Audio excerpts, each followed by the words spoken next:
Hi అండి. Welcome to our channel. నేను ఇప్పుడు చదివి వినిపించబోయే కథ 'కన్నీటి లోయ' పార్ట్ 3. పార్ట్ 2లో హైమకు పెళ్ళి అయిపోవడంతో యోగి వెక్కి వెక్కి ఏడుస్తుంటాడు. తర్వాయి భాగంలోనికి వెళ్దాం. హైమకు పెళ్ళైన దగ్గర నుంచి యోగికి జీవితం శూన్యం అనిపించసాగింది. అసలు ఆమెకు పెళ్ళయిందంటే అతను నమ్మలేకపోతున్నాడు. నిజమా అది? తనతో కాక మరొకళ్ళతో తనేదో కలగన్నట్లు, ఆ రాత్రి తను చూసింది వాస్తవం కాక భ్రమ అన్నట్లు తనను తాను నమ్మించుకో చూసేవాడు కొద్దిసేపు. అయితే అది ఎంతసేపు నిలిచేది కాదు. వాస్తవం నడ్డి మీద తన్ని పిచ్చివాడా అది నిజమేరా అని గుర్తు చేసేది అంతలోనే. రాత్రి పడుకుంటే అతనికి హైమ గుర్తుకు వచ్చేది. తెల్లారి లేస్తూనే హైమ గుర్తుకు వచ్చేది. అతనికి ఎవరితోనూ కలవబుద్ధి అయ్యేది కాదు. కలిసినా కొద్దిసేపు మాట్లాడగానే చిరాకేసేది. ఎవరు వీళ్ళంతా, ఎందుకు అర్థం పర్థం లేని మాటలన్నీ మాట్లాడుతున్నారని అనిపించేది. మాటల మధ్యలోనే అక్కడ నుంచి లేచి వెళ్ళిపోయేవాడు. ఒకసారి అతనికి అత్యంత ఆత్మీయుడు, దగ్గర మిత్రుడు అయిన మల్లికార్జున లాంటి వాడే గాయపడ్డాడు. ఇందాకటి నుంచి చూస్తున్నాను, నేను చెప్పిన ప్రతిదానికి ఊ కొడుతున్నావు, అసలు నేను చెప్పేది వింటున్నావురా? మిత్రుడితో అబద్ధం ఆడబుద్ధి కాలేదు యోగికి. నిజమేరా, నువ్వు చెప్పింది ఏది నేను వినలేదు అన్నాడు. మల్లికార్జున అవమానాన్ని ఫీల్ అయ్యాడు. అంటే గంట నుంచి తను వాగుతున్నదంతా వృధా అన్నమాట. అసలు వాడు తనను మనిషిగా కాక రాయిగానో రప్పగానో ట్రీట్ చేస్తున్నాడు. సర్రును లేచి నిలబడ్డాడు అతను. అంటే నీకు నేను వెర్రి వెంగళాయిగానో వెంకటప్పాయిలాగానో కనిపిస్తున్నాను అన్నమాట. ఒరే యోగి, నువ్వు రోజు రోజుకి దారుణంగా తయారవుతున్నావు. నువ్వు అక్కడవే మనిషివి, మిగతా వాళ్ళు దోమలు చీమలు అన్నట్లు ప్రవర్తించే నీ దగ్గరకు రావడం నాదే బుద్ధి తక్కువ. ఇంకా జన్మలో నీ దగ్గరికి వస్తే ఒట్టు అంటూ అతను అక్కడి నుంచి వెళ్ళిపోయాడు. మరో సమయంలో అయితే యోగి అలాంటి పరిస్థితికి బాధపడేవాడు. కానీ తను గాయపడ్డా పర్వాలేదు, కానీ తన మూలంగా మరొకళ్ళు గాయపడకూడదు అనుకునే రకం అతడు. ఎవరైనా అతని వద్దకు వచ్చి నువ్వు వెదవ్వి లాఫర్వి డాఫర్వి అని అంటే మొహమాటంగా ఒక నవ్వు నవ్వి, మొన్న నీ కాలికేదో దెబ్బ తగిలిందన్నారు, తగ్గిందా అని అడుగుతాడు. అలాంటి అతనికి మల్లికార్జున కోపంతో విశ్వసా నడిచిపోతుంటే కూడా ఏమీ అనిపించలేదు. కొద్దిసేపటి తర్వాత మల్లికార్జున్ తిరిగి వచ్చి అతనితో అన్నాడు, సారీరా, నీ పరిస్థితి తెలిసి కూడా అలా ప్రవర్తించాను, నన్ను మన్నించు. యోగికి హైమ ప్రవర్తనే అంతు పట్టలేదు. తలంబ్రాలు పోస్తూ పెళ్ళికొడుకు కళ్ళలోకి చూసిన చూపులు చిలిపిగా ప్రేమగా. అసలు అలా ఎలా చూడగలిగింది? ఏడాది నాడు జరిగిన సంఘటన గుర్తుకు వచ్చింది అతనికి. ఆ మధ్యాహ్నం అతను హైమ ఇంటికి వెళ్ళేసరికి ఆమె నేల మీద కూర్చుని ఏదో పుస్తకం చదువుకుంటుంది. అతని అడుగుల చప్పుడుకు ఉలిక్కి పడుతూ పుస్తకంలోంచి తల పైకెత్తింది. రా యోగి రా. ఆ మాటలంటూనే చప్పున ఆమె పుస్తకాన్ని దాచేయడానికి ప్రయత్నించింది. ఏం పుస్తకం హైమాది? ఏమీ లేదు, ఏదో పుస్తకం. తడబడింది ఆమె. ఒక్కసారి చూస్తాను. వద్దొద్దు అంటూ ఆమె దానిని తన విడిలో దాచేయడానికి ప్రయత్నించింది. లాక్కోలేననుకున్నావా? నవ్వుతూ అన్నాడు యోగి. వద్దంటున్నావా? చప్పున ఆమె పుస్తకాన్ని గుండెల వద్ద ఉంచుకుని మోకాళ్ళ రెంటిని దగ్గరకు లాక్కుని చేతులతో మోకాళ్ళ చుట్టూ దిండుగా బిగించి కట్టింది. యోగికి పుస్తకాన్ని చూడాలన్న ఆసక్తే కాక ఆమె ప్రవర్తన కూడా సరదా కలిగించింది. లాక్కోలేననుకుంటున్నావా అంటూ అతను ఆమె భుజాల మీద చేతులు వేశాడు. హైమ మరింత ముడుచుకుని కూర్చుని తల పక్కకు తిప్పి అతని వైపు ఓరగా చూసి నవ్వింది. యోగి కూడా నవ్వుతూ ఆమె వెనక నిలబడి ఆమె చేతుల కింద నుంచి తన చేతుల్ని ముందుకు జరుపుతూ పుస్తకాన్ని లాక్కోవడానికి ప్రయత్నించాడు. అకస్మాత్తుగా అతని గుండెలు జల్లుమన్నాయి. అతని రెండు చేతులకు బిగుతుగా ఎత్తుగా ఉన్న ఆమె బిగుతులు తగిలి వంగి ఉన్న అతని ఎడమ చెంపకు తల పక్కకు తిప్పి వెనక్కు చూస్తున్న ఆమె కుడి చెంప మృదువుగా తగిలింది. ఆ సమయాన ఆమెలో ఏదో మార్పు జరిగింది. ఆమె గుండెలు వేగంగా కొట్టుకోసాగాయి. చలిస్తున్న ఆమె కళ్ళల్లోకి ఎర్రజీరలు ప్రవేశించాయి. హైమా! అతని గొంతు వణికింది. మృదువుగా లలితంగా ఉన్న ఆమె చెంప మీద అతని పెదవులు ఆనాయి. క్రమంగా అవి ఆమె పెదవుల మీదకు జరిగాయి. ఒక్క క్షణం లోకం నిశ్శబ్దమైపోయింది. ఒకరి కళ్ళల్లోకి ఒకళ్ళు చూసుకోసాగారు. కూర్చుని ఉన్న ఆమెను రెండు చేతులతో పైకి లేపి నిలబెట్టి గట్టిగా కౌగిలించుకున్నాడు. అలా ఆ రోజు వాళ్ళు ఒకరిలో ఒకరు ఐక్యమైపోయారు. దానినే గాంధర్వ వివాహం అంటారు మన వాళ్ళు. ఆ రోజు ఆమె చదువుతున్న పుస్తకం ఒక చౌకబారు సెక్స్ నవల. తల విదిలించాడు యోగి. ఆ రోజు తనకలా శరీరాన్ని అర్పించిన హైమ ఏ సంకోచం లేకుండా ఎంతో సంతోషంగా మరొకరిని పెళ్లి చేసుకుందన్న విషయాన్ని అతను దిగమింగలేకపోతున్నాడు. ఏమిటి, ఎక్కడ జరిగింది పొరపాటు? సామాన్యంగా మగవాడు ఒక స్త్రీని అనుభవించి ఏ విచారం లేకుండా మరొక స్త్రీని పెళ్లి చేసుకోవడం జరుగుతుంటుంది. కానీ ఇక్కడ ఇదేమిటి? నీతి, పవిత్రత ఇవన్నీ బూటకాల? ఒక్కో సమయాన యోగికి సడన్గా అనిపిస్తుంది, హైమ ఇప్పుడు ఏం చేస్తూ ఉంటుంది? మొగుడితో కబుర్లు చెప్తూ ఆనందంగా కేరింతలు కొడుతుంటుందా?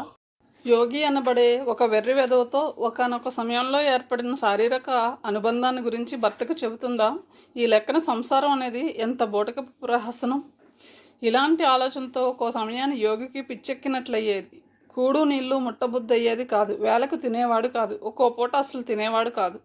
ఏమిట్రా నాయనా, నువ్వు ఇట్లా అన్నం తినకపోతే ఎట్లా అనేది తల్లి. నాకు ఆకలి కావడం లేదు. ఆకలి కావడం లేదంటే ఎట్లా? 2 మెతుకులు తిన్నాయన కస్సుమంటూ లేచేవాడు యోగి. నాకు ఆకలి కావడం లేదంటే ఎందుకట్లా వేధిస్తావు అరిచేవాడు. కళ్ళనీళ్లు పెట్టుకునేది తల్లి. ఒక్కో సమయాన ఏడ్చేది. ఆమె ఏడుస్తుంటే అతనికి జాలి కలగాల్సింది పోయి ఎక్కడ లేని చిరాకు ముంచుకొచ్చేది. చీచి వెదవ కొంప అంటూ బయటకు వెళ్ళిపోయేవాడు. విమలకు కూడా ఏం చేయాలో తోచేది కాదు. అతను అలా ఒంటరిగా ఎవరితోనూ కలవకుండా ఓ మూల కూర్చుని దిగులుగా శూన్యంలోకి చూస్తుంటే జాలి వేసేది. తమ్ముడిని వాదార్చాలని అనిపించేది. యోగి అంటూ అతని దగ్గరకు వెళ్ళటానికి ప్రయత్నించేది. అక్క, నీకు ముందే చెప్తున్నాను, నా దగ్గరకు రాకు. అది కాదు యోగి. అక్క, నీకు నేను ఇంట్లో ఉండడం ఇష్టం లేదంటే చెప్పు, వెళ్ళిపోతాను అంటూ లేచి నిలబడేవాడు అతను. సరే, నాకెందుకు బాబు అంటూ విమల అవతలికి వెళ్ళిపోయేది. ఒకరోజు యోగి ఇంటి వద్ద విసుగు పుట్టి కాలువ దాటి పొలం గట్ల వెంట నడుస్తుండగా దూరం నుంచి ఎవరో తనను పేరు పెట్టి పిలిచినట్లయింది. యోగి వెనక్కి తిరిగి చూశాడు. దూరాన్ని 2 స్త్రీ పురుషులు కనిపించేసరికి ఆగిపోయాడు. వాళ్ళు తన వైపే వస్తున్నారు. వాళ్ళు కొంచెం యువతలకి వచ్చాక గుర్తుపట్టాడు. ఫల్గుణరావు, మైథిలి. ఏమిటి మా ఇంటికి రావడం లేదు? దగ్గరకు వచ్చాక అడిగింది మైథిలి. ఏమీ లేదండి. ఆమె తన వైపు పరీక్షగా చూస్తున్నట్లు గ్రహించాడు. ఎంత చిక్కిపోయారండి మళ్ళీ అందామె. ఇబ్బందిగా నవ్వటానికి ప్రయత్నించాడు యోగి. వాళ్ళు తనను కలవకుండా ఉంటే బాగుండునని అనిపించింది అతనికి. ఆ సమయాన ఒంటరితనాన్ని కోరుకుంటున్నాడు అతను. సాయంత్రం 5 దాటింది ఇప్పుడు. సూర్యుడు పశ్చిమ వైపు చెట్లు పైభాగాన గుండ్రటి వద్ద బింబంతో కనిపిస్తున్నాడు. యోగి గారు, మీతో ఒక విషయం మాట్లాడాలనుకుంటున్నాను అన్నాడు ఫల్గుణరావు. ఏమిటండి అది? మీరు ఎంత బాధపడుతున్నారో నాకు తెలుసు. మీ మల్లికార్జున వచ్చి చెప్పాడు. సుశీల చెప్పింది. అప్పటి నుంచి మీతో మాట్లాడాలనుకుంటున్నాను. మీ బాధంతా అర్థం పర్థం లేనిది. మీరు జీవితాన్ని వృధా చేసుకుంటున్నారు. చూడండి ఎంతగా కృషించిపోయారో. ఒక చేతిలో బల్ల మీద చరిస్తే ఆ చప్పుడు వినడానికి బాగోదు సరికదా, చేయి నొప్పి పుడుతుంది. అలా కాక 2 చేతులు లయబద్ధంగా చరిస్తే వినసొంపుగాను ఉంటుంది. స్పర్శ సుఖము లభిస్తుంది. ఫల్గుణరావు ఏమి చెప్పదలుచుకున్నాడో యోగికి అర్థం కాలేదు. కొద్దిసేపు ఆగి ఫల్గుణరావు మళ్ళీ అన్నాడు. నేను చెప్పేది ఏమిటంటే, హైమ పెళ్లి చేసేసుకుని తనకు తాను సుఖంగా ఉంటుంది. ఆమె మీ గురించి బాధపడినప్పుడు మీరు ఆమె దక్కలేదని ఎందుకు బాధపడాలి? ఇది ప్రేమలోకి రాదే. అసలు ప్రేమంటే ఏమిటని మీ ఉద్దేశం? నేను చెప్పనా? మైథిలి అన్నది. చెప్పు చూద్దాం. చేతులు కట్టుకుని ఒక చోట నిలబడి ఆమె చెప్పడం ప్రారంభించింది. ఒకప్పుడు మనుషుల్లో ఆడ మగ అనే తేడా ఉండేది కాదట. మనుషులంతా శివుడిలా అర్ధనారీశ్వరుల్లా ఉండేవాళ్ళు. అంటే ఎవరికి వారిలోనే సగం ఆడ సగం మగ కలిసి ఉండేవాళ్ళు. వీరినే హెర్మాఫ్రోడైట్స్ అంటారు. అలా ఉండడంతో ఎవరికి మరో ఆడలేక మరో మగతో అవసరం లేకపోయి మనుషులంతా మరొకళ్ళనెవ్వరినీ ప్రేమించకుండా తమని తామే ప్రేమించుకుంటూ ఉండేవారట. దీనితో లోకం నిండా అతి స్వార్థం పెరిగిపోయింది. లోకాన్ని అమితంగా ప్రేమించే ఒక బ్రహ్మర్షికి ఈ పద్ధతి జుగుప్స కలిగించడంతో ఆయన కోపంతో ప్రతి మనిషిలోని సగం స్త్రీని సగం పురుషుణ్ణి, మరో మనిషిలోని సగం స్త్రీతో సగం పురుషుడితో కలిసిపోయేటట్లు శపించాడట. అప్పటి నుంచి స్త్రీలు పురుషులు అంటూ విడివిడిగా ఏర్పడి ఒకళ్ళనొకరు ప్రేమించడం మొదలుపెట్టారట. ప్రేమ అలా మొదలైంది. చిలిపిగా నవ్వసాగింది ఆమె. గాలికి ఆమె ముంగుర్లు మొహం మీద పడి అల్లరి చేస్తుంటే చూపుడు వెళ్తూ ఆమె సర్దుకుంటుంది. తనను చీరప్ చేయడం కోసం ఆమె ఆ కథ చెప్పిందని అర్థమైంది యోగికి.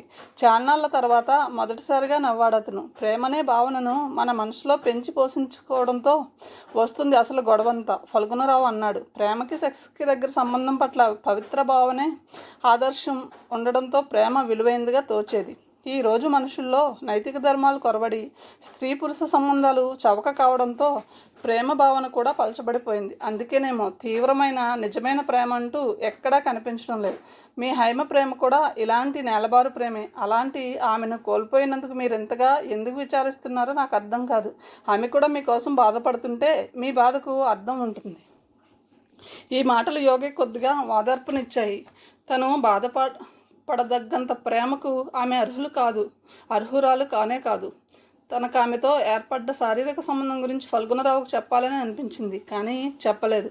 వాళ్ళతో కలిసి ఉన్న ఆ కొద్దిసేపు అతనికి ఏదో ఆధార్పుగా అనిపించినా విడిపోయి ఇంటికి చేరుకునేసరికి మాత్రం ఆ ప్రయత్నంగా అతనిలో మళ్ళీ పూర్వపు దిగులు, నైరాశ్యం చోటు చేసుకున్నాయి. యోగి ఇంట్లో సరిగా భోంచేయకపోవడము, ఎప్పుడూ దిగులుగా ఉండడాన్ని అతని తండ్రి కూడా గమనిస్తూనే ఉన్నాడు. అందుకు కారణం ఏమిటో కూడా ఆయనకు తెలుసు. అయితే తాను చేయగలిగిందేమిటో, చేయాల్సిందేమిటో అర్థం కావడం లేదు. కొడుకు ఉద్యోగం చేయకుండా ఇంట్లో కూర్చోవడమే కాక ఈ కొత్త బెడదను తెచ్చుకోవడం ఆయనకు చిరాకును, చేదరను కలిగించసాగింది. వీడి సంగతి నాకేమీ అర్థం కావడం లేదండి అన్నది భార్య ఓ రోజు. నన్ను మటుకు ఏం చేయమంటావే? ఏదో ఒకటి చేయండి, వాడితో మాట్లాడి చూడండి. ఏమని మాట్లాడమంటావు? విసుక్కున్నాడు ఆయన. చిన్నప్పటి నుంచి యోగికి తండ్రితో సత్సంబంధాలు లేవు. కొడుకు పెద్ద ఉద్యోగం చేస్తూ బాగా సంపాదించాలని, పెద్దింటి పిల్లని తెచ్చి పెళ్లి చేయాలని ఆయనకు అనేక ఆశలు ఉండేవి. కానీ యోగి మరీ ఆదర్శవాది కావడం, అతను ఉద్యోగాన్ని వదులుకొని ఇంట్లో ఉండడం, పైగా ఈ హైమ వ్యవహారం ఒకటి ఆయన ఆశల్ని కూలగొట్టడమే కాక కొడుకు ఎందుకు కొరగాని వాడన్న అభిప్రాయాన్ని కలిగించాయి. ఈ ఆఖరు అభిప్రాయాన్ని మాత్రం ఆయన ఎంతకీ జీర్ణం చేసుకోలేకపోతున్నాడు. అందుకనే ఎప్పుడూ కానీ కొడుకుతో ఎంత మంచిగా మాట్లాడాలని ప్రయత్నించినా తనను తాను అదుపు చేసుకోలేక మధ్యలో గబాల్న కేకలేయడం ప్రారంభిస్తాడు. ఆ పూట కూడా అలాగే జరిగింది. ఎరా యోగి, ఏమిటి నీ ఉద్దేశం అన్నాడాయన ఆ మధ్యాహ్నం. అన్నాడు యోగి, నువ్వు సరిగ్గా తిండి తినటం లేదట. మొహం చూడు ఎట్లా తయారైందో వికారంగా. ఉద్యోగం చేయవు, ఇంట్లోంచి కదలవు. ఏమిటి నీ ఉద్దేశం? మాట్లాడలేదు యోగి. ఎన్నాళ్ళు నువ్వు ఇట్లా నా మీద పడి బతుకుదామని? నేనేమో ముసలాడిని అయిపోయాను. ఆ సంగతి తీసేద్దాం. పోనీ ఇంట్లో ఉండేవాడు సుఖంగా ఉండవచ్చు కదా. తిండి తినకుండా ఈ లేనిపోని గొడవలు ఒకటి. నీ మీద బెంగతో మీ అమ్మ చూడు ఎట్లా తయారవుతుందో. ఇంత వయసు వచ్చిన అక్కకు పెళ్లి చేయలేకపోయాం. అసలు నీ బాధ్యత ఏమిటో నువ్వు గ్రహిస్తున్నావా? నోట్లో పెట్టుకోబోతున్న ముద్దను యోగి కంచంలో వదిలేసి లేచి నిలబడ్డాడు. ఇంతకీ నన్ను ఏం చేయమంటావు నాన్న? సీరియస్గా అడిగాడు. ఒరే నాయన, ముందు అన్నం తినరా బాబు, లేవకు. తల్లి మొత్తుకోసాగింది. యోగికి ఎందుకో కక్షగా అనిపించసాగింది. ఇన్నాళ్ళ నుంచి మనసులో పెరిగిపోయిన నైరాశ్యం, నిస్పృహలను ఏదో ఒక రూపంలో బయటకు కక్కాలనిపించింది. అందుకు లక్ష్యంగా తండ్రి కనిపించాడు. ఏమిటి నాన్న, ఏం చేయమంటావు నన్ను? అదే సీరియస్నెస్తో మళ్ళీ అన్నాడు. సామాన్యంగా యోగి తండ్రి మాటకు ఎదురు చెప్పడు. ఎన్ని తిట్టినా మౌనంగా సహిస్తూ ఉంటాడు. అలాంటిది ఇవాళ కొడుకు ఎదురుదాడికి సిద్ధమైనట్లుగా కనిపించేసరికి ఆయనలో కోపం అవధులు దాటింది. ఏట్లో దూకమంటాను కచ్చిగా అన్నాడు ఆయన. లేకపోతే ఏమిట్రా, బతకడం చేత కాదు కానీ రోషాలు మటుకు ఎక్కువ. యోగిలో రక్తం విపరీతమైన వేగంతో పరుగులు తీస్తుంది. ఏదైనా దుడుకు పని చేయాలని విపరీతంగా అనిపించసాగింది అతనికి. చప్పున అవతలికి నడిచి చూరులోంచి కొడవలను బయటకు లాగాడు. ఏం చేయమంటావు చెప్పినాన్న. గుండ్రంగా అర్ధచంద్రాకారంలో వంపు తిరిగిన కొడవల్ని లోపల పొడుగుతా రంపంలా కక్కులున్నాయి. కొడుకలా కొడవల్ని బయటకు తీయడాన్ని చూసి బిత్తరపోయాడు ఆయన. ఏమిట్రా, దాంతో కొడతావా నన్ను? లేదు, నిన్నెందుకు కొడతాను నాన్న, నన్ను నేనే కోసుకుంటాను. ఎవరి మీదో తెలియని కస్తే ఏమీ చేయలేని చేతగాని తనంతో తన కోపాన్ని తన మీద ప్రదర్శించుకోసాగాడు యోగి. కుడి చేతిలోని కొడవలను మెడ మీద ఉంచుకుని పరపరా కోసుకోసాగాడు. యోగి కెవ్వున కేక పెట్టారు తల్లి, అక్కను. అతని మెడ మీద నుంచి రక్తం దారలు కట్టసాగింది. కళ్ళు తెరిచాడు యోగి. తనెక్కడో కొత్త వాతావరణంలో ఉన్నట్లుగా అనిపించింది. తెల్లటి గోడలు, గోడ పక్క తెల్లటి చిన్న ర్యాక్ మీద 2 యాపిల్ పళ్ళు కనిపిస్తున్నాయి. పైన సీలింగ్ ఫ్యాన్ తిరుగుతుంది. ఎక్కడున్నాను నేను అమ్మా? తల పక్కకు తిప్పబోయేసరికి ఎడంవైపున మెడ మీద చురుక్కుమంటూ నొప్పి కలిగింది. కదలకండి. ఒక స్త్రీ చప్పున ముందుకు వచ్చి ఆందోళనగా చూస్తూ అన్నది. ఆమెను ఎక్కడో చూసినట్లుంది యోగికి. ఎవరామె? తెల్లటి పాలరాతి విగ్రహంలా ఉంది. చిన్న నోరు, చిన్న కళ్ళు, చిన్న నుదురు, సన్నటి ముక్కు, పల్చటి చెంపలు. ఎవరామె? యోగి తన వైపు అలా చూస్తుంటే సన్నగా విచిత్రంగా నవ్వింది ఆమె. ఏమిటి అట్లా చూస్తున్నారు? ఆమె నవ్వుతుంటే యోగికి డాన్సింగ్ డాల్ గుర్తుకు వచ్చింది. స్ప్రింగ్ యాక్షన్కి డాల్ తలను సుతారంగా అటు ఇటు కదపడం గుర్తుకు వచ్చింది. సడన్గా అప్పుడు గుర్తుకు వచ్చింది అతనికి మైథిలి గారు. అదే నవ్వును ఆమె మళ్ళీ నిశ్శబ్దంగా నవ్వింది. నేను ఇప్పుడు ఎక్కడున్నాను? మీరు ఇక్కడ ఉన్నారేమిటి? మా వాళ్ళేరి? గబగబా అడిగాడు యోగి. ఆ రోజు తను కొడవలతో మెడ కోసుకోవడం గుర్తుకు వచ్చింది అతనికి. అతను అలా పిచ్చి కోపంతో మెడ కోసుకుంటుంటే తండ్రి కొద్ది క్షణాలతో పాటు ఏం చేయాలో తోచక అయోమయంలో పడిపోయాడు. కొద్ది క్షణాలు మాత్రమే. ఆ వెంటనే ఆయన ముందుకు ఊరికి యోగిని చేరుకున్నాడు. కానీ అప్పటికే యోగి మెడ నుంచి బాగా నెత్తురు కారసాగింది. కొడవల్ని యోగి చేతిలోంచి లాక్కుని అవతలకు విసురు కొట్టాడు ఆయన. యోగి అసలే అర్భకజాతి రక్తం ఎక్కువ పోవడంతో స్పృహ కోల్పోయాడు. ఆ తర్వాత అంతా చకచకా జరిగిపోయాయి. పక్క ఊరి ఎమ్మెల్యేని పట్టుకుని అతని కారును అడిగి తీసుకుని యోగిని తెనాలి తీసుకువచ్చారు. అక్కడ కొంత చికిత్స చేసిన డాక్టర్లు తమ వల్ల కాదనడంతో గుంటూరు తీసుకువచ్చారు. అసలు యోగి బతుకుతాడని ఎవరూ అనుకోలేదు. నీకు రక్తం చాలకపోతే వాళ్ళ ఆయన దానం చేశాడు నాయన అంటూ తల్లి ముందుకు వచ్చింది. ఆ మాటలు వినేసరికి యోగి కళ్ళు కృతజ్ఞతతో నిండిపోయాయి. మైథిలి కళ్ళలోకి చూశాడు. మీ దంపతుల రుణాన్ని ఎలా తీర్చుకోగలనండి? అంతలోనే గుర్తుకు వచ్చి మళ్ళీ అడిగాడు. అవును, ఫల్గుణరావు గారేరి? నిన్నటి దాకా ఇక్కడే ఉన్నారు నాయన. తల్లి అన్నది. నిన్ననే పని ఉందని ఊరు వెళ్ళారు. పాపం వీళ్ళు మనకెంత సహాయం చేస్తున్నారో నీకు తెలియదు నాయన. ఈ 15 రోజుల నుంచి మొగుడు పెళ్ళాలిద్దరు ఇక్కడే ఉన్నారు. నాన్న వద్ద సమయానికి డబ్బులు లేకపోతే తర్వాత ఇవ్వచ్చులేమ్మంటూ వాళ్లే ఖర్చు పెడుతున్నారు. మన చర్మంతో చెప్పులు కుట్టించినా వాళ్ళ రుణం తీరదురా యోగి. తల్లి ఇలా పొగుడుతుంటే ఊరుకోండి అంటూ ఇబ్బందిగా వారించింది మైథిలి. వయసులోనే ఫల్గుణరావుకు చేతులెత్తి మనసులోనే నమస్కరించాడు యోగి. అవును, అక్క రాలేదా అమ్మా? కొద్దిసేపు అయ్యాక తల్లిని అడిగాడు అతను. వచ్చింది నాయన, సరుకులు కొనడానికి బజారుకు వెళ్ళింది. దగ్గరలోనే ఒక గదిని అద్దెకు తీసుకుని వంట అది చేసుకుంటూ అక్కడే ఉంటున్నారు యోగి వాళ్ళ కుటుంబం. సాయంత్రం చీకటి పడుతుండగా మైథిలి వెళ్ళి వస్తానంటూ వాళ్ళ వద్ద సెలవు తీసుకుంది. మా కోసం మీరు ఇక్కడ ఇంకెన్నాళ్ళు ఉంటారమ్మా? అబ్బాయి మన లోకంలోనికి వచ్చాడుగా, ఇంక మీరు మన ఊరు వెళ్ళండమ్మా అంది యోగి తల్లి ఆమె వెళ్ళబోతుంటే. పర్వాలేదులేండి, ఈయన రేపో ఎల్లుండో వస్తారు, వచ్చాక ఆలోచిస్తాం. మైథిలి వెళ్ళిపోతుంటే పొడుగాటి ఆమె జడ పిరుదుల మీద అటు ఇటు కదులుతుంటే విచిత్రంగా చూస్తూ ఉండిపోయాడు యోగి. కృతజ్ఞతతో నిండిపోయింది అతని మనసు. తనకు వాళ్లకు ఏమిటి సంబంధం? తన పట్ల వాళ్ళు ఎందుకంత ఆదరణ చూపిస్తున్నారు? వెళ్ళిపోతున్న ఆమెను వెనక్కి పిలిచి నాకు ఇప్పుడు చాలా సంతోషంగా ఉందండి అని చెప్పాలని అనిపించింది అతనికి. మర్నాడు యోగి మరో ఆశ్చర్యాన్ని చవి చూశాడు. ఆ మధ్యాహ్నం అతను అక్క విమలతో ఏదో మాట్లాడుతుండగా గుమ్మంలో చప్పుడైంది. ఎవరా అని చూస్తే వైశాలి. ఆమెకు రెండు వైపులా 2 పిల్లలు నిలబడి ఉన్నారు. రండి రండి అంటూ విమల లేచి నిలబడింది. అప్పటి వరకు తాను కూర్చున్న స్టూలును ఆమె ముందుకు జరిపింది విమల. స్టూలును బెడ్కి దగ్గరగా లాక్కుని దాని మీద కూర్చుని యోగి మొహంలోకి చూసింది వైశాలి. ఎలా ఉంది మీకు ఇప్పుడు? పర్వాలేదు, తగ్గిందండి. మెడను కదల్చగలుగుతున్నారా? కదల్చగలుగుతున్నా కానీ కొద్దిగా చురుక్కుమంటుందండి. మెడ చుట్టూ ఉన్న బ్యాండేజీని తడుముకుంటూ అన్నాడు యోగి. ఆమెకు 2 వైపులా ఆమె 2 పిల్లలు చెరో చేయి ఆమె ఒడిలో వేసి యోగి వైపు చూస్తూ నిలబడి ఉన్నారు. ఆమె నుదుటి మీద బొట్టు లేదు. గులాబీ రంగు చెంపలు, కాటుకలేని ఆమె కళ్ళు తేటగా అప్పుడే కడిగిన స్వచ్ఛంగా కనిపిస్తున్నాయి. అంకుల్కి ఏమైందే అమ్మ? ఆమెను కుడివైపు నిలబడిన చిన్నపిల్లవాడు రవి అడిగాడు. అంకుల్కి గాయమైంది బాబు. కొడుకు తల మీద చేయి వేసి అన్నదామె. ఎక్కడా? మెడ మీద. ఎట్లా అయింది? కొడవలి దెబ్బ తగిలింది. ఎట్లా తెగిందమ్మా? నాన్నగారిని నరికినట్లు అంకుల్ని కూడా ఎవరైనా నరకబోయారా అమ్మా? ఆ మాట వినగానే అమ్మో అంటూ కళ్ళు 2 పెద్దవి చేశాడు రవి. మీరే నరుక్కోబోయారా? ఎందుకు? ఆ ప్రశ్నకు ఏమీ సమాధానం చెప్పాలో యోగికి అర్థం కాలేదు. కళ్ళు పెద్దవి చేసి తననేదో వింత మృగాన్ని చూస్తున్నట్లుగా చూస్తున్న రవి భుజం మీద చెయ్యి వేసి నవ్వటానికి ప్రయత్నించాడు. యోగి పరిస్థితిని అర్థం చేసుకున్న ఆమె కొడుకును వారించింది. తప్పు బాబు, అట్లాంటి ప్రశ్నలు పెద్దవాళ్ళని అడగకూడదు. తర్వాత ఆమె తను తెచ్చిన పాలిథిన్ బ్యాగ్లోంచి యాపిల్ పళ్ళను బయటకు తీసింది. ఈ పూట ఏమన్నా తిన్నారా? తిన్నానండి. పర్వాలేదు, మళ్ళీ తినండి. టీపై మీద ఉన్న చాకుని తీసుకుని ఒక యాపిల్ పండుని సుతారంగా కోస్తూ ముక్కని యోగి చేతికి అందించింది ఆమె. స్వతహా ఆమె ఉన్నత వంశీయురాలని అనిపించింది యోగికి. నడకలో రాజసం, మొహంలో వర్చస్సు కాక ఆమె స్వరంలో ఏదో కమాండ్ ఉంది. ఆ కమాండ్కి లొంగిపోయి ఆమె తినండి అనగానే యోగి మరో మాట మాట్లాడకుండా ఆమె ఇచ్చిన యాపిల్ ముక్కను తినసాగాడు. అమ్మ, నేను కూడా అంకుల్కి యాపిల్ ముక్క ఇస్తానే నవ్వుతూ ఆమె కొడుకు వైపు చూశాడు. కుర్రవాడి బుగ్గల్ని పునికిపుచ్చి యోగి అతనికి ఇచ్చిన ముక్కను తీసుకున్నాడు. మీరు ఈ ఊరెందుకు వచ్చారు? తింటూ అడిగాడు యోగి ఆమెను. ఈ ఊళ్ళో మాకు బంధువులు ఉన్నారండి. పనిపడి వాళ్ళ వద్దకు వచ్చాను. అట్లాగే ఎటు వచ్చాను కదా, మిమ్మల్ని చూసిపోదామని ఇక్కడికి వచ్చాను. సడన్గా ఎందుకో యోగి దృష్టి ఆమె వక్షం మీదకు మళ్ళింది. ఆమె వెళ్ళిపోయాక విమల అన్నది. ఉత్తదేరా యోగి, ఆమె నిన్ను చూడ్డానికే వచ్చింది. వారం రోజుల క్రితం కూడా ఒకసారి వచ్చి వెళ్ళింది. యోగికి విపరీతమైన సంతోషం కలిగింది. తాను ఒంటరివాడు కాదు, తన క్షేమాన్ని కోరేవాళ్ళు చాలామంది ఉన్నారు. ఫల్గుణరావు, మైథిలి, వైశాలి వీళ్ళంతా తనకు ఏమవుతారని, తనంటే వాళ్ళు ఎందుకు అంత ఆదరణ ప్రదర్శిస్తున్నారు? ఏమిటి బంధం? నిజం చెప్పాలంటే తనలో వాళ్ళ పట్ల ఇంత ఆత్మీయత అంటూ లేదు. వాళ్ళు తన వైపు ఈ ఆత్మీయతను చాచి అందిస్తున్నారు. అదృష్టవంతుడు కదూ తను.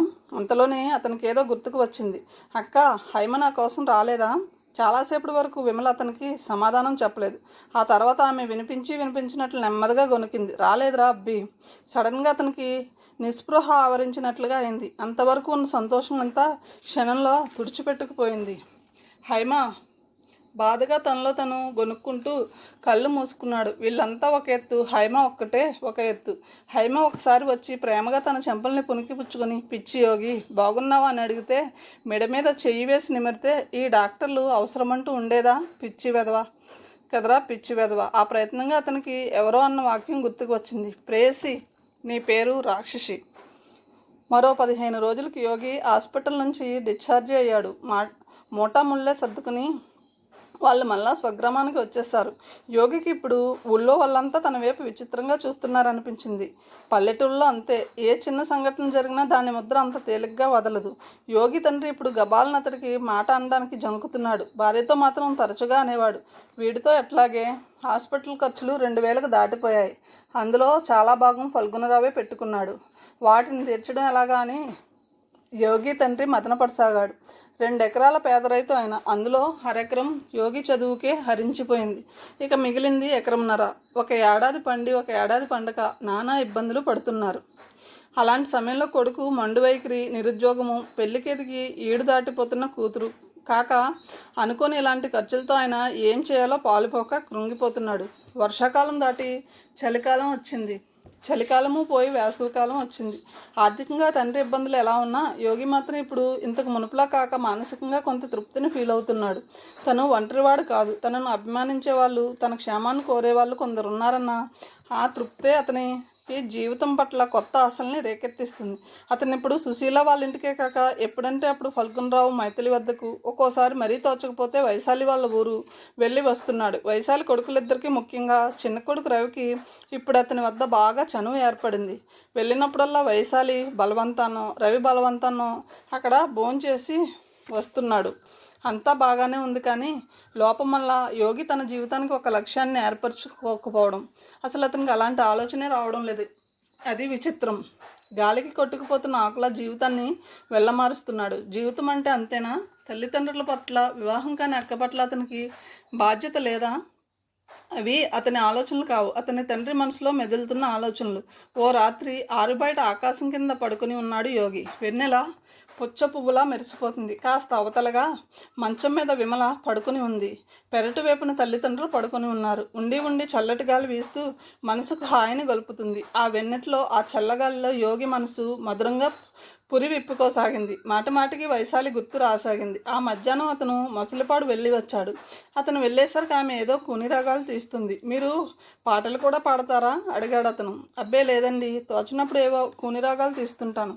మీ గొంతు చాలా సన్నగా చక్కగా ఉందండి. ఏదన్నా ఒక పాట పాడి వినిపించరు? నేను పాడడమా? సిగ్గుపడింది ఆమె. ఆమె సిగ్గుపడ్డాన్ని అతను అదే మొదటిసారి చూడడం. పిల్లలు బయటకు వెళ్ళినట్లున్నారు. ఇంట్లో ఆమె ఒక్కతే ఉంది. యోగి మరీ బలవంతం పెట్టేసరికి ఆమె పాడడానికి ఒప్పుకుంది. కానీ ఒక్క షరతు మీద. ఏమిటది? నేను పాడేటప్పుడు మీరు నా మొహం వైపు చూడకూడదు. మీరు కళ్ళు మూసుకుని ఉండి నేను పాడుతూ ఉంటాను. నా పాట అయిపోయేదాకా మీరు కళ్ళు తెరవకూడదు. నవ్వుతూ సరే అన్నాడు యోగి. అయితే కళ్ళు మూసుకోండిక. కుర్చీలో వెనక్కి వాలి కళ్ళు మూసుకున్నాడు యోగి.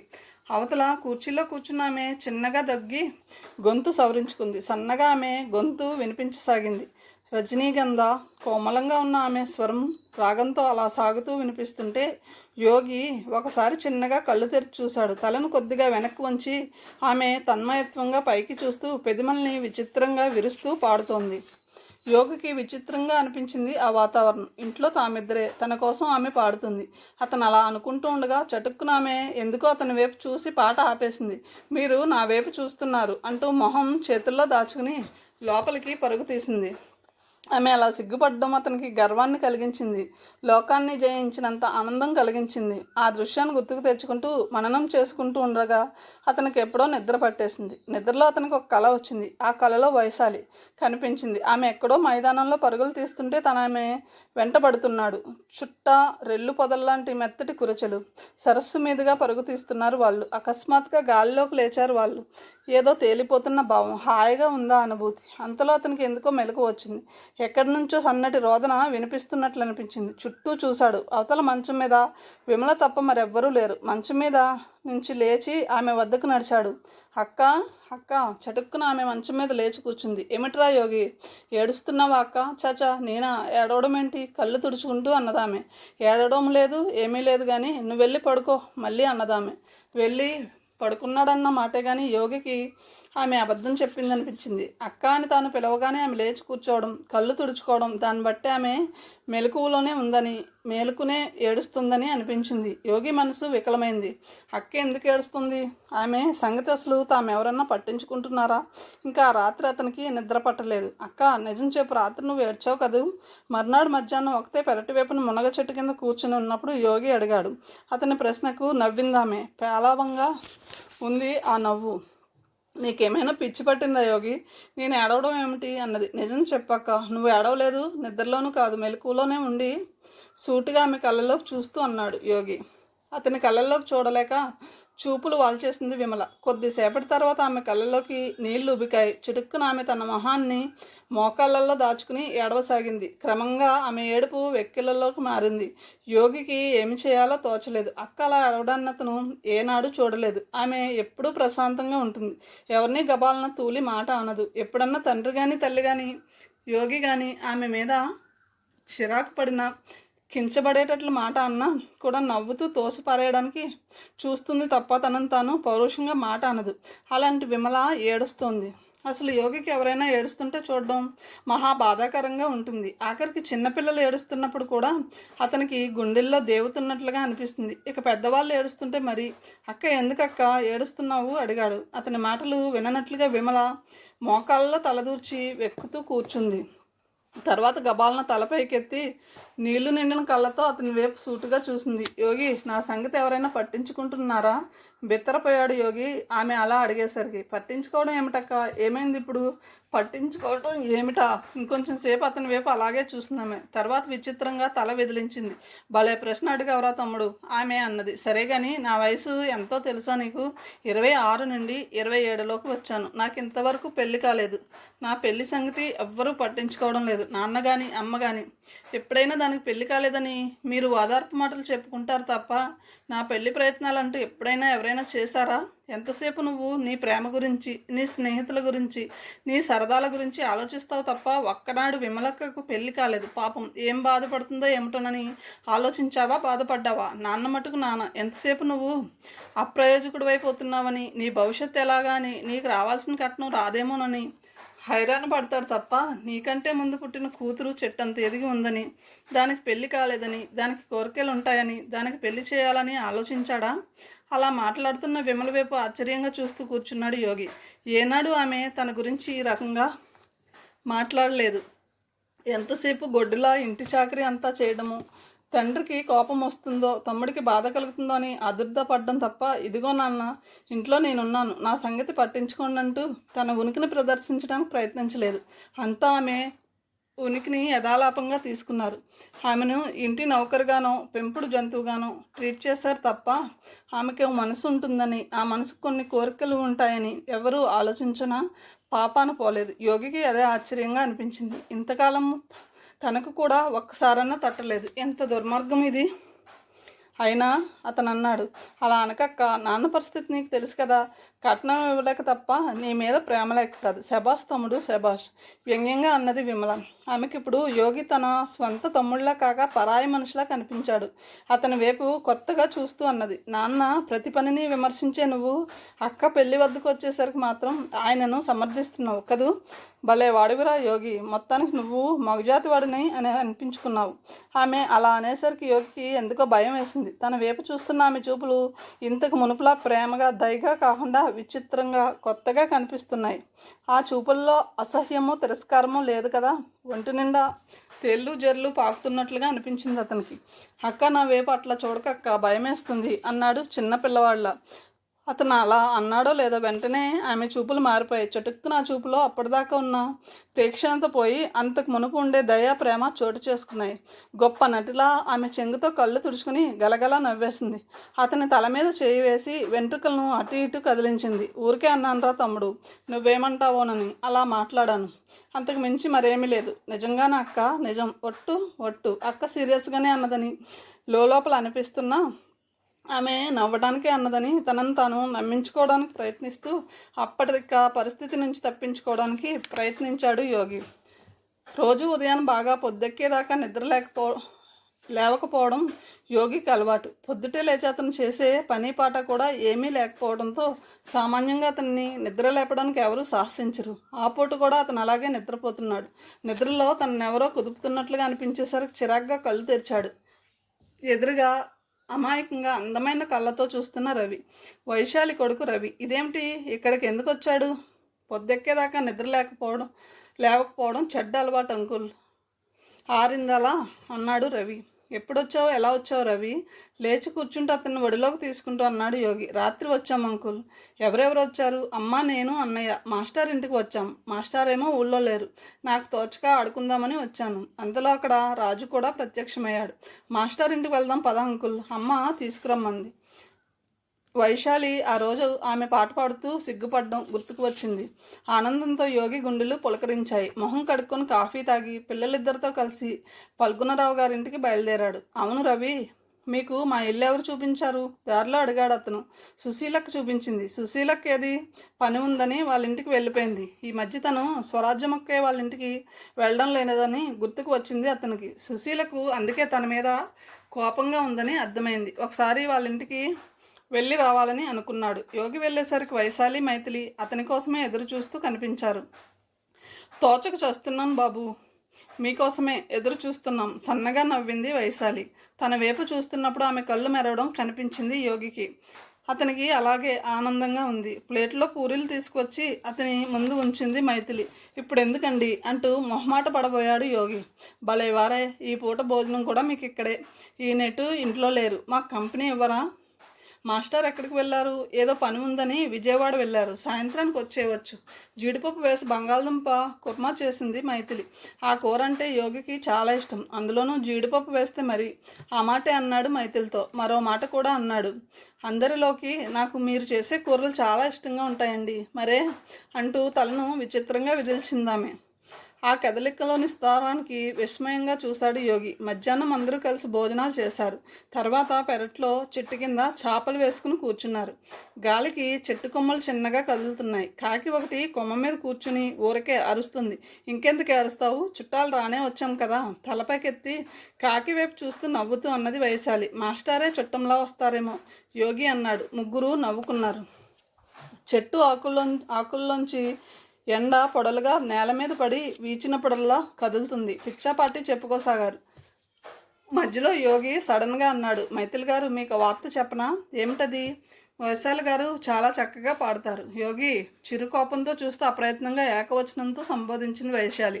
ఆ వెంటనే ఆమె మైథిలి వైపు తిరిగింది. ఆయన మాటకేమీ నమ్మకండి, నన్ను వెక్కిరించాలని చూస్తున్నారు.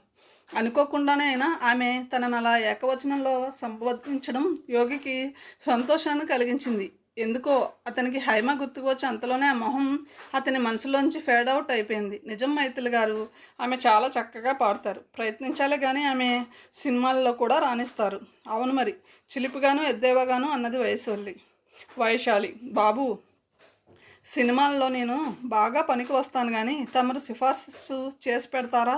ఆమె అలా అనగానే మైథిలి మొహంలో ఎందుకో మార్పు వచ్చింది. అంతవరకు ఉల్లాసంగా ఉన్నామో కాస్త సీరియస్గా అయిపోయింది. దయచేసి మనం సినిమాల సంగతి మాట్లాడకుండా ఉంటే బాగుంటుంది అనేసి ఆమె లేచి లోపలికి వెళ్ళింది. వైశాలి యోగి మొహాలు చూసుకున్నారు. ఏమిటి, ఆమెకు కోపం వచ్చినట్లుంది అన్నాడు యోగి. నాకు అదే అర్థం కావడం లేదు. ఆమె తిరిగి వచ్చేసరికి ఆలస్యం అయింది. వస్తూ ఆమె ట్రేలో కాఫీ కప్పులను తీసుకొచ్చింది. కొద్దిసేపటి దాకా వాతావరణం సీరియస్గా ఉండడాన్ని గమనించింది. క్షమించాలి, మీ మూడ్స్ చెడగొట్టినట్లున్నా. అదేమీ కాదు కానివ్వండి వైశాలి అన్నది. సినిమాల పేరెత్తగానే మీరు ఎందుకు అట్లా మారిపోయారు? కాఫీ తాగడం పూర్తయ్యేదాకా మైథిలి ఏమీ సమాధానం చెప్పలేదు. పరధ్యానంగా వేరే దిక్కుకు చూస్తూ కాఫీని సిప్ చేసింది. తర్వాత కప్పును కింద పెడుతూ అన్నదామె. ఒకప్పుడు నేను సినిమాల్లో వేషాలు వేయాలని మద్రాసు వెళ్ళాను. ఆ జ్ఞాపకాలు కదిలాయి. ఏమిటి, సినిమాల్లో వేషాల కోసం మద్రాసు వెళ్ళారా? భలే ఉందే, చిన్నపిల్లవాడిలా విచిత్రంగా చూస్తూ అన్నాడు యోగి. ఆ సంగతులు చెప్పరు వైశాలి అన్నది. నా గురించి మీ అభిప్రాయం మారుతుందేమో. అలాంటిదేమీ ఉండదు, ఇద్దరు ముక్త కంఠంతో అన్నారు. మైథిలి చెప్పడం మొదలుపెట్టింది. తల్లిదండ్రులకు 4 పిల్లల తర్వాత పుట్టింది మైథిలి. మొదటి నుంచి బాగా గారాబంగా పెరిగింది. ఇంట్లో ఆమె ఏదన్నా అవునంటే అవును, కాదంటే కాదు. అంత గారాబం ఉండడంతో సహజంగానే పెంకితనం అలవడింది. తన గురించి తాను లేనిపోనివి ఊహించుకోవడం మొదలుపెట్టింది. స్వతహా అందం, ఆరోగ్యం ఉన్న పిల్ల కావడంతో 14 ఏళ్లకే 18 ఏళ్ల పిల్లగా రూపుదిద్దుకుంది. అందరూ ఆమెను సినిమా స్టార్ అవుతుందని, ఇందిరాగాంధీయో మార్గరెట్ థాచరో అవుతుందని ఉబ్బేసేవాళ్ళు. విని విని ఆమె కూడా తాను గొప్ప వ్యక్తో పెద్ద సినిమా స్టార్ అవుతుందని, తన జీవితం ఉజ్వలంగా వెలిగిపోతుందని కలలు కనడం సాగించింది. వాళ్ళు ఉండేది వైజాగ్లో. వాళ్ళ ఇంటి పక్కనే బెనర్జీ అని ఒక యువకుడు ఉండేవాడు. అతని గదిలో సినిమా పుస్తకాలు ఇంగ్లీషువి, తెలుగువి అనేకం ఉండేవి. 14 ఏళ్ల మైథిలి ఆ పుస్తకాల పట్ల వ్యామోహంతో వాటిని చదవడం కోసం, అడిగి తెచ్చుకోవడం కోసం అతని గదికి తరచుగా వెళ్ళి వస్తుండేది. ఆమె వెళ్ళినప్పుడల్లా బెనర్జీ ఆమె అందాన్ని, ఆమె పర్సనాలిటీని తెగ పొగుడుతూ నువ్వు సినిమాల్లోకి పనికి వస్తావంటూ ఉబ్బేసేవాడు. అలా 2 ఏళ్లు గడిచాయి. ఒకరోజు అతని పొగడ్తలకు విసిగిపోయి ఆమె అన్నది, నేను సినిమాలకు పనికి వస్తానంటూ రోజు ఊదరగొడతావు కానీ ఏది ఇంతవరకు ఒక్క ప్రొడ్యూసర్ కూడా నన్ను చూడడానికి రాలేదు.